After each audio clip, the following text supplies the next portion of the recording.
한국경제TV 생생한 실전 투자 정보 와우퀵. 월 5,000원 커피값으로 투자 정보가 내 손 안에 배달됩니다. 와우킥 N에서 만나요.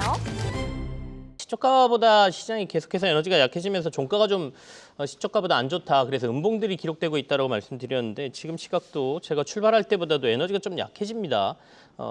코스피 종합지수가 이제 1%대 정도의 상승세로 조금 상승력이 내려와 있는 상태인데요. 주도주 반도체가 주춤주춤 거릴 때 연말에 그래도 좀 시장에서 반짝반짝했던 게 이제 바이오주들인 것 같아요. 제약 바이오 쪽. 특히 파이프라인 좀 괜찮고 해외로 이제 라이센싱 아웃했다 뭐 이런 얘기 나오면 이제 급반등이 나오곤 하는데요.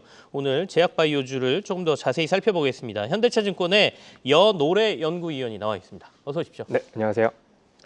제가 간단하게 뭐 이런저런 얘기는 했습니다만 그래도 10월, 11월 지금 제약바이오 쪽 섹터의 시장 상황 한번 정리를 좀 부탁드리겠습니다. 10월, 11월에는 이제 그 ABL 바이오라는 기업이 사실 이제 글로벌 제약사인 일라이 릴리와 계약을 맺으면서 사실 매크로 환경 완전 바꿔놓고 있는 상황이고요. 글로벌에서도 보자면 이제 나스닥 바이오텍 지수도 상당히 높게 상승을 하고 있고 그러다 보니까 매크로 환경에서 금리 인하랑 맞물려서 바이오 시장이 계속 좋아지고 있는 형국이라고 좀 말씀드릴 수 있을 것 같습니다. 전반적으로는 분위기가 좀 좋아졌다. 네, 맞습니다. 미국 쪽도 괜찮고 한국은 이제 ABL 바이오가 뭔가를 하나 터뜨려 주니까 분위기가 확 살아났다 이런 말씀이시잖아요. 제가 연구원님이 내신 내년도 연간 전망 자료를 보니까 핵심 키워드로 이쪽 분야에서 항암과 비만, RNA 이렇게 세 가지를 키워드로 잡으셨더라고요. 이유 좀 들어보고 싶어요. 일단은 이제 비만 같은 경우에는 계속해서 시장이 확대되고 있는 국면이라고 보시면 될 것 같고요. 특히 이제 2025년, 24년 전체가 비만 치료제를 갖고 있는 기업들의 성장이 좀 눈부시게 올라오고 있습니다. 그러다 보니까 비만은 핵심 키워드라고 보시면 될 것 같고 항암 같은 경우에는 사실 지난 20년 정도 동안에 계속해서 이제 신약 시장에서 가장 강세를 보이던 섹터이고요. 최근에 또 이제 새로운 기술들, ADC, 면역항암제 뭐 이런 기술들이 등장을 하면서 계속해서 성장을 지금 가속화하고 있는 구간이라고 보시면 될 것 같고 여기에 이제 추가로 저희가 좀 말씀드리고 싶은 건 RNA라는 약입니다. 그래서 이제 RNA 같은 경우에는 예전에는 약으로 쓰이기는 아직 좀 부족한 기술력이 있었는데 최근에는 저희가 이제 분자생물학적인 기술의 이해가 좀 높아지면서 약으로 등장을 했고 특히 이제 노바티스라는 기업의 렉비오라는 약이 등장을 하면서 블록버스터 고지혈증 치료제로 좀 등장을 했거든요. 그러면서 이제 RNA를 이용한 치료들이 좀 이제 더 많은 대중들을 상대로 사용할 수 있을 것 같다라는 환경이 조성이 되고 있어서 RNA라는 기술에 대해서 좀 주목하자라는 내용으로 작성을 했습니다. 그럼 이제 세 가지 키워드 항암, 비만, RNA. 그러니까 비만은 뭐 많이들 관심도 많고 지금 사용하시는 분들도 꽤 있는 것 같고요. 시장에서 유행하는 약들이 이제 있으니까.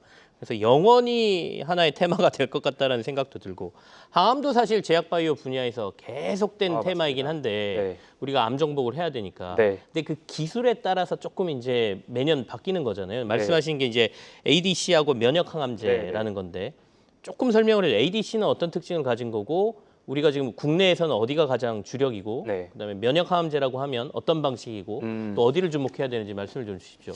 일단은 그 ADC라는 거는 기존의 항체를 이용해서 저희가 치료제를 만들었는데요. 항체 같은 경우에는 저희가 목표하는 물질에 가서 암세포에 붙어가지고 기능을 못하긴 할 수 있지만 실제로 항암 효과가 아주 강했다고 말하기는 좀 어렵습니다. 그래서 이제 ADC라고 하는 거는 약물, 드러그라고 하는 거를 붙여준 거고요. 원래는 저희가 항체에다가 약물까지 붙여서. 네, 맞습니다. 항체에다 좀 더 독성이 강한 약물을 붙여줬고 원래 이 독성이 강한 약물 같은 경우에는 그냥 쓰면은 전신 독성이 나서 쓸 수 없는 약물들이에요. 근데 이 약을 항체에 결합시킴으로써 더 표적성을 높게 만들었다 보시면 될 것 같고요. 아주 정밀하게 표적하는 약으로 만들어서 암세포에만 이 독성이 높은 약물이 작동을 하고 그걸 기반으로 해서 암세포를 죽이는 기술이라고 보시면 될 것 같습니다. 그래서 ADC 같은 경우에는 국내 기업 중에서 리가켄 바이오를 가장 추천을 드리고 있고요. 리가켄 바이오가 이제 23년도에 기술 계약을 했던 기업이 얀센이라는 기업이 있습니다. 사실 존슨앤존슨이라고 하는 기업의 이제 산하 얀센 파마스유티컬한 기업이고요.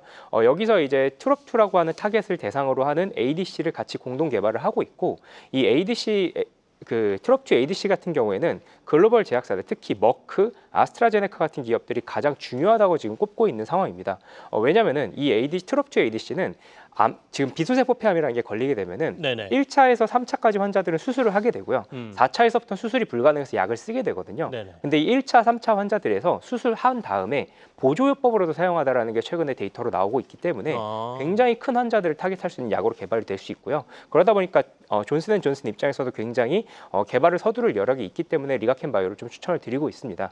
그리고 이제 뭐 면역항암제 같은 경우 사실 리가켄바이오를 계속 말씀드리는 이유 중 하나는 스팅 아고니스트라고 하는 파이프라인이 있는데 요거는 면역항암제를 도와주는 ADC라고 보시면 될 것 같아요. 네. 그래서 면역항암제가 많은 환자들에게 잘 쓸 수 있는 치료제인데도 불구하고 어떤 환자들 같은 경우에는 암세포가 이제 알껍질에 제가 둘러싸여 있다고 소위 표현을 하거든요. 네네. 그래서 이제 저희가 콜드 튜머라고 말을 하는데 암세포가 가끔 면역항암제에 반응을 하지 않습니다. 이런 경우에 스팅 아고니스트라는 약을 ADC를 넣어줘서 한번 껍질을 벗겨내고 그 다음 면역항암제가 들 수 있게 하는 방식으로 사용을 할 수 있거든요. 이런 기술에서도 리가켄바이오를 충분히 주목할 수 있다고 말씀드리고 있습니다.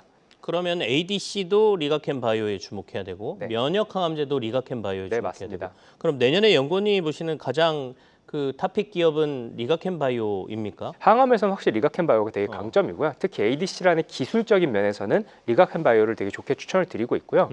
또 하나는 이제 비소세포 폐암이라고 하는 네네. 질환 영역에서 보자면은 보로노이라는 기업이 굉장히 좋은 기업입니다. 보로노이가 가지고 있는 VRN11이라고 하는 파이프라인이 네. 비소세포 폐암 치료제에 지금 현재 후기 치료제로 사용이 될 예정인데 최근에 임상 결과를 발표했을 때 이 비소세포 폐암 치료제들이 안전성이 좀 불안합니다. 말하자면 항암제다 보니까 보통 이제 3분의 1의 환자들은 부작용을 많이 겪게 되고요. 네네. 아주 심각한 부작용이 있더라도 어쨌든 생명을 살리는 약이기 때문에 계속 사용하게 되거든요. 그런데도 불구하고 보로노이 약물 같은 경우 이 3등급 부작용이라고 하는 심각한 부작용이 거의 발생하지 않으면서 최근에 되게 긍정적인 결과를 도출을 했고요. 효능 면에 있어서도 이제 완전히 말기암 환자들인데도 꽤나 효능이 나오고 있는 상황이기 때문에 내년도에 임상 2상에 들어가서 좀 유효성을 확실하게 보여주고 나면은 FDA 허가까지도 충분히 기대해 볼 만하다라고 보고 있습니다. 그다음에 면역 항암제 주로 얘기를 했어요. 내년에 세 가지 키워드 중에 이게 이제 항암 쪽이었고 맞습니다. 그리고 하나가 비만 치료제였단 말이죠. 비만 치료제도 좀 살펴볼까요? 네, 비만 치료제 같은 경우에는 사실 이제 일라이 릴리 그리고 네. 노보노디스크라는 두 개의 거대 기업이 경쟁을 하는 중이고요. 일라이 릴리의 마운자로라고 국내에서는 출시가 됐는데 이 약물 같은 경우에는 이제 글로벌 매출이 늘 컨센서스를 상회하는 수준을 달성을 하면서 사실 이번 3분기에도 48%를 상회하는 성장을 보이고 있습니다. 그래서 일라이 릴리라는 이제 시장 그리고 비만 치료제라는 시장 자체가 계속해서 커지고 있기 때문에 이런 일라이 릴리야 또는 이제 노보노디스크 가 경쟁하려는 그룹들이 생기려고 하는 거라고 보시면 될 것 같고요.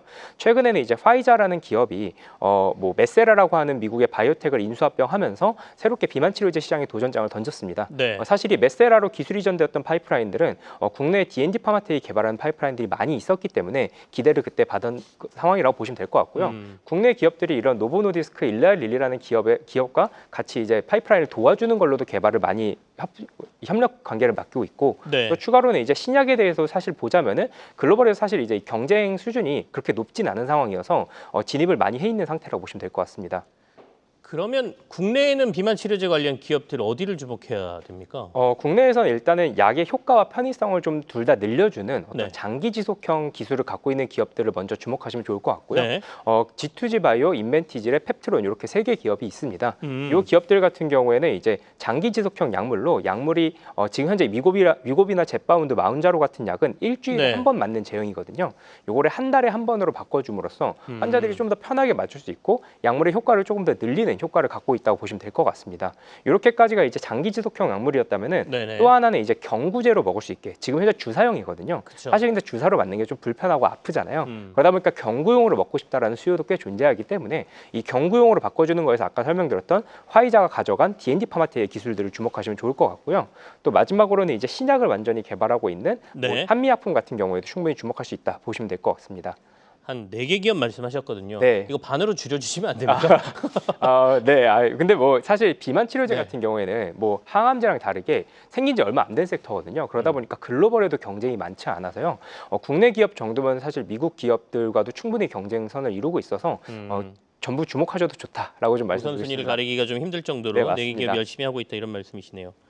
RNA 치료제도 앞서 이제 하나의 테마로 네. 말씀을 주셨는데 RNA는 사실 굉장히 오래됐습니다. 제 네. 기억에 한 20년 동안 시장에서 RNA 한 것 같은데 코로나 치료제에 활용되면서 이제 맞습니다. 완전히 위상이 바뀐 것 같아요. 네, 이제는 코로나의 치료제가 아니라 그때는 우리가 저거라고 볼 수가 있겠군요. 백신이었습니다. 백신이었으니까 이제는 아예 치료제로 네. 개발이 많이 진행되고 있나 봐요. 지금은 이제 사실 코로나 같은 경우는 좀 특수한 상황이잖아요. 네네. 감염병 백신 이런 걸로 많이 사용이 됐어가지고 이런 감염병이 또 발생하지 않으면 RNA가 큰 의미가 있을까 이런 고민들을 많이 했었는데요. 최근에 고지혈증, 저희가 고콜레스테롤 혈증이라고 하는데 네. 혈액 안에 콜레스테롤이 많이 쌓이는 거라 보시면 될 것 같아요. 요거를 이제 치료하는 약물로 개발된 렉비오라는 약이 글로벌 블록버스터가 되었고요. 실제 저희가 그 저분자 약물로 먹던 일반 표준요법이라고 저희가 소위 표현을 하는데 네. 스타틴이라는 약물보다 훨씬 좋은 효과를 보여주면서 1차 치료제까지 올라갔습니다. 이렇게 위상이 좀 달라진 거는 생각보다 RNA 치료제가 저희 코로나 때 생각해 보시면은 백신 맞고 부작용 있으신 분들 꽤 네네네. 있으셨잖아요. 그런데 이 렉비오 같은 경우에 부작용이 거의 없습니다. 일반 이 저분자 스타틴보다도 부작용이 적다고 알려져 있어서 굉장히 부작용이 적은 약으로서 유명해졌고 또 RNA가 분자적인 특징 때문에 우리 네. 몸에 들어오면은 최소 3개월 이상 효과가 유지가 됩니다. 그래서 상당히 긴 시간 동안 효과를 유지해서 환자들의 편의성도 개선하면서 최근에 블록버스터가 되었다라고 보시면 좋을 것 같습니다. 국내에는 그러면 RNA 관련해서 신약 파이프라인 개발하고 있는 데가 어디 있습니까? 일단은 두 군데를 추천드리고 있고요. 네. 첫 번째는 올릭스입니다. 올릭스라는 기업은 siRNA라고 해가지고 네. RNA를 자르는 RNA라고 보시면 될 것 같아요. 우리 몸에서 모든 물질들은 RNA에서 단백질이 되거든요. 네. 이 과정을 거칠 때 단백질이 되면 문제를 일으킬 수 있는 애들인데 애초에 단백질이 되지 못하게 만들면서 이제 약의 효과를 준다라고 보시면 될 것 같고요. 자, 최근에 제일 관심 받는 부분은 두 가지인데 첫 번째는 일라이 릴리와의 계약입니다. 일라이 릴리라는 이제 지금 아까 말씀드렸던 비만 치료제의 가장 큰 기업이 네. 메쉬네쉬라고 하는 비알콜성 지방 간염 치료제로 이 올릭스와 계약을 맺었고요. OLX702A라고 하는 파이프라인은 이제 마크1이라는 유전자를 타겟을 하는데 이 유전자를 자르게 되면은 우리 몸에서 지방 합성이 간 쪽에서 많이 안 일어나게 되면서 지방간에 대한 보호를 준다고 보시면 될 것 같습니다. 그래서 이 치료제가 이제 개발이 되면은 충분히 기업 가치를 좀 더 설명받을 수 있을 거라고 보고 있고 두 번째로 보자면은 사실 이제 알지노믹스라고 최근에 상장을 준비하는 기업이 있습니다. 아, 네. 네, 그래서 아직 상장 기업은 아니고요. 근데 이 알지노믹스 같은 경우에 똑같이 일라이 릴리와 계약을 맺었고 일라이 릴리와 계약을 맺으면서 관심받게 된 부분 중 하나는 유전자를 교정하는 기술입니다. RNA를 바꿔서 새로운 RNA로 만들어서 좀 이제 유전자 질환이 있으신 분들께 교정을 하려고 하는 부분이라 보시면 될 것 같고요. 이제 곧 상장하니까 좀 주목하시면 좋을 것 같습니다.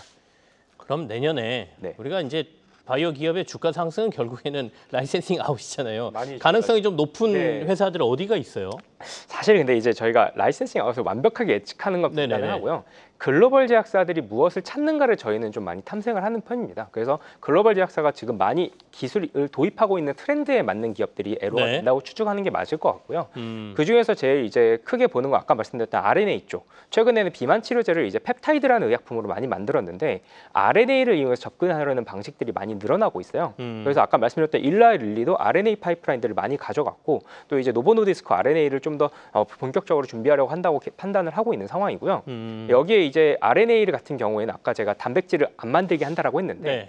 퇴행성 뇌질환, 특히 알츠하이머나 파킨슨병에 이제 사용할 수 있다라는 기대감이 늘어나고 있습니다. 그러다 보니까 이 RNA를 뇌로 보내기 위해서 BBB 셔틀이라고 하는 기술이 필요하거든요. 그래서 이 셔틀 기술, 뇌혈관 장벽을 통과하게 하는 기술을 가지고 있는 ABL 바이오 같은 기업도 충분히 관심을 가질만하다 보시면 될 것 같습니다. 아까 RNA 얘기하시면서 올릭스하고 ABL 바이오 언급하셨거든요. 네. 아마도 그 부분을 좀 말씀하시는 네. 것 같습니다. 오늘은 여기까지 마무리를 하고요. 한 번 더 모셔서 좀 더 자세한 얘기 나눠보죠. 네. 현대차증권의 연호래 연구위원과 함께했습니다. 네. 고맙습니다. 감사합니다.